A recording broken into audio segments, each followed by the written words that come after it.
Hello, and welcome to the mini class 7 Steps to Regain Control Over Your Money.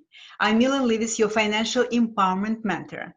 And today we're going to talk about step 6 in this mini series. And let me start with something else, because I'm very excited that I decided to offer a brand new masterclass, financial fitness masterclass. It's free, and I invite you to join this masterclass. It's a 3-part training video, and I think you will really like it. So I will post a link to register for this masterclass in the comments of this video. Okay, so like I said, today is step 6 in this mini class, 7 steps to regain control over your money. And let me briefly remind you what were the previous steps, if I remember them myself. And by the way, they don't need to be necessarily applied in this sequence. I just want you to get big picture of what you could incorporate into your life. So the step 1 was about decluttering your environment, your physical environment, your mental environments. You know, it's very important.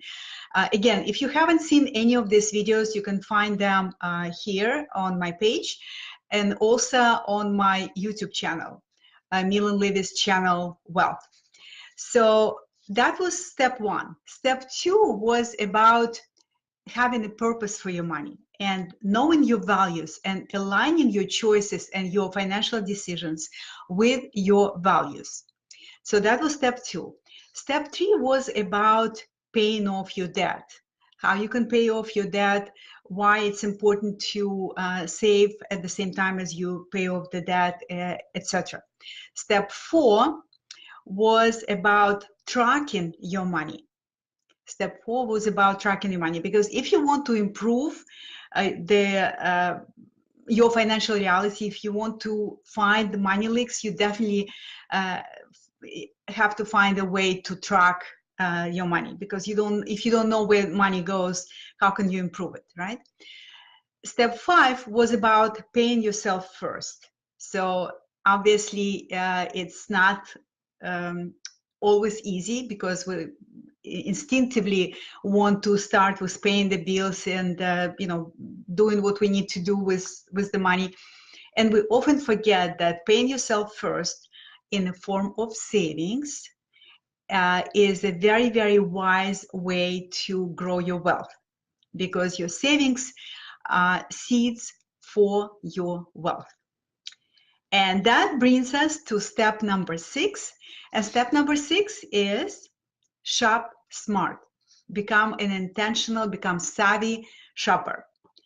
So as you may know, and you probably heard about this and noticed this yourself, most women like shopping.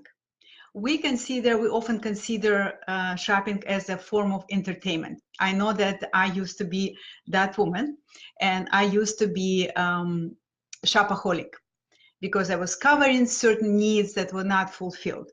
Anyhow, so what I want to say is that women and men shop differently. And I notice this when I go shopping with my husband. When woman enters the shopping mall, usually we women like to observe, like to notice certain things that maybe are brought to our attention just by looking, and we notice that this might be good for some family members, or maybe later something that you were not really thinking about buying at this time, and you see that and you buy it. When man goes to shopping, like I know my husband, when he goes to shopping, when we need to buy something, he has specific goal that he wants to achieve. Maybe it's sneakers, maybe it's shirt, or whatever he may need. He goes for this particular item, and like 99% he is not distracted by anything else. So having this awareness of the differences about attitude when we do shopping will help you to maybe adjust certain things that would help you to save more and spend less, because spending is a side effect of shopping, right? So today I want to share with you 8 tips that may help you to become a savvy shopper or intentional shopper and save more and spend less. Ready? And you may even want to take some notes. All right, so let's begin. So the first tip for savvy shopping is plan your purchase. When you want to buy something, and I'm not talking about small items or grocery, when you want to buy something that of significant value, before you go to the store or before you go online to buy this, think about or maybe ask yourself this question: why do I really want to buy this? Or why do I really need to buy this? What would I do with this? And who else could use this? Things like that. Why I invite you to ask these questions? Because they will help you to pause and really entertain the option of not buying, right? Because the point is that I would like to see that you develop this skill to be intentional shopper versus impulsive shopper, okay? So on the other hand, if you feel that this is what you want and you're convinced that you want to buy this, then make a particular day for this activity and enjoy it. So you don't really feel guilty. You don't really feel that, you know, maybe it's not something that you should have done. Don't have buyer remorse. If you feel that you answer these questions firmly, and this is something that you absolutely need to buy, want to buy, need to buy, then enjoy it. Don't have negative emotions around this purchase. Okay, so that was number one. And by the way, that will, why I said enjoy it, because that will develop your discipline of being intentional buyer, not impulsive buyer. And that's a good habit to have.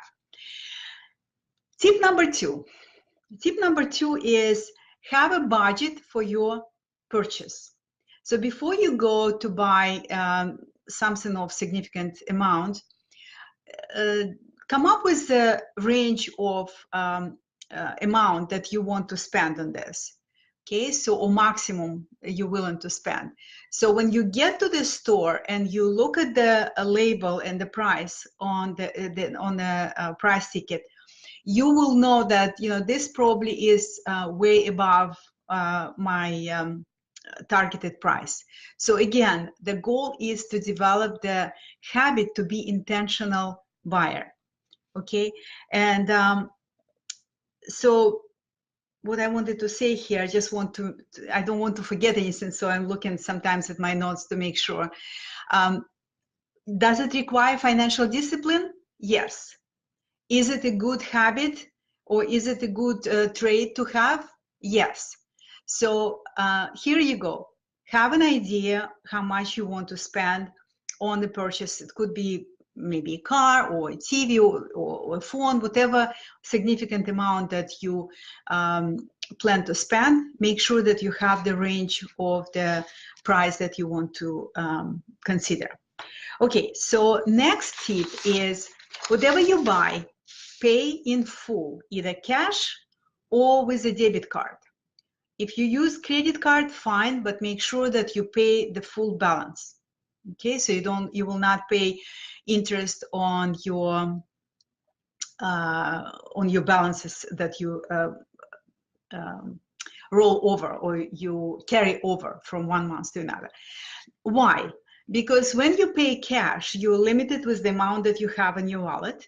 And when you pay with a debit card, you're also limited by the amount you have on your bank account. It will help you to be financially disciplined without really employing your or using your willpower. Okay, so I think it's a very good habit to develop. And again, if you use credit card, I use credit cards because I accumulate points that I use for flying, for mileage. I make sure that I pay that you pay every month full amount, right? So that was tip number 3. Number 4. Tip number 4: buy a good model, whatever this model might be, your phone or TV or car, but not necessarily the latest model, because usually the most recent model is has a higher margin, right? The companies charge higher for the latest and greatest things that they put into this latest model. However, you can buy the same model for hundreds or thousands less, just a little bit later. Like if you wait a few months or a year, and you can buy this model that has the features that you want, but a little bit later, and you will save sometimes hundreds, sometimes thousands of dollars. So this is something that I would like you to consider and incorporate also into your life when you go shopping. Okay, so that was tip number 4. Tip number 5 is shop for clothing during the end season. Do you want to look like $1 million? I know I do. So it doesn't mean that you should spend that much on the clothes or shoes or whatever you're buying. So buy at the end of the season, because usually retailers have a higher margin when they just start the season, and they offer 50, sometimes up to 70% discounts on the items that they want to sell, not because they're not good, but because it's the end of the season and they need to have new collections, and then you can take advantage of these discounts that retailers offer at the end of the season. And again, it doesn't mean that you should buy just because it's on sale, because that would be not a good money habit. But if it's something that you really want or need, and you would like to, and you have money for that, why not wait a little couple of months and buy at the end of the season? That would be a wise money choice, right? So again, shop for clothing or most items that have seasonal discounts, shop toward the end of season. The next tip number 6, do not get fooled by marketing. I don't know if you noticed, but now I definitely pay attention when I go shopping, whether it's online or in real stores on the ground. I noticed that retailers use certain lighting, certain colors, even the way they organize the items in their store, because they want you to walk through most of the items that they have for sale. They want you to be exposed to these items. Sometimes even when you're waiting to pay at the cashier, you also have items that a lot of people just picked up, and because they're waiting, they have time, and they buy.